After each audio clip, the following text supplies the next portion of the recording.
In Pro Tools, we add a virtual instrument to our session as a plugin insert. So the first thing we need to make sure of is that either in the mix window or in the edit window, we are able to view our inserts. Let's start with the mix window. In the mix window here, you can see that my inserts right now are hidden, they're not visible. So to make sure that we can see our inserts so that we can add a virtual instrument, we go up here to the View menu, Mix Window Views, Inserts. So as soon as we click on that, you can see inserts are added. We can also do that in the Edit window if we want to add a virtual instrument and have it visible there by going to the Edit window, coming up here again to View, Edit Window Views, Inserts. Now you can see the various insert slots that are available on my instrument track. I usually try to keep the edit window free from clutter so I have as much real estate horizontally as I can get. So for the most part, I usually leave this off and just have that view available in the mix window. Now that we have inserts available here in our channel strip in the mix window, we can add an insert or add a virtual instrument plugin. We do that by clicking on the first available insert slot and going down and choosing multi-channel plugin. Go to Instruments, and there you can see we can select from the various instruments that I have installed in my copy of Pro Tools.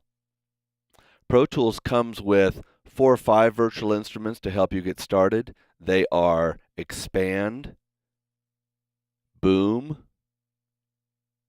and Structure Free. So right now, let's just go ahead and place a copy of Expand 2 as an insert in my channel strip. So I click on that, and now I have added this copy of Expand 2 to my session. It automatically will open up. All you need to do is close it, is to click that red button. And to reopen it, click once. That's how you open and close the actual plugin itself. Now, one of the things you may have noticed when I added this virtual instrument is there are 2 available types of plugins, a multi-channel plugin and a multi-mono plugin. Basically, if you add a stereo track to your session, you're going to want to choose a multi-channel plugin. In other words, a stereo version of that instrument. If for some reason you chose a mono track, then you would want to choose a mono plugin. For the most part, if you're adding a stereo track for the purposes of using a virtual instrument, you should select multi-channel plugins.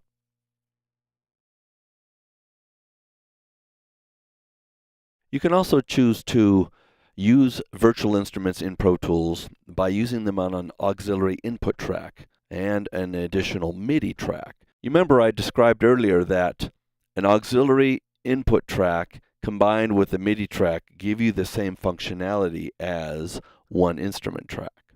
If you decided to use your virtual instruments as an insert plugin on an auxiliary input track, you could do that. So again, select, in this case, Expand. And then what we want to do is we want to assign the outputs of our MIDI channel to the inputs of the Expand module. So we do that here. We go to Expand, assuming it said none. We go to Expand, and we're going to choose Channel 1. Now you can see there's 2 versions of Expand here, and the reason for that is I have one instance of Expand on this instrument track, which is instance number 1, because I added it first. And then we have a second instance of Expand, which is right here on this auxiliary input track.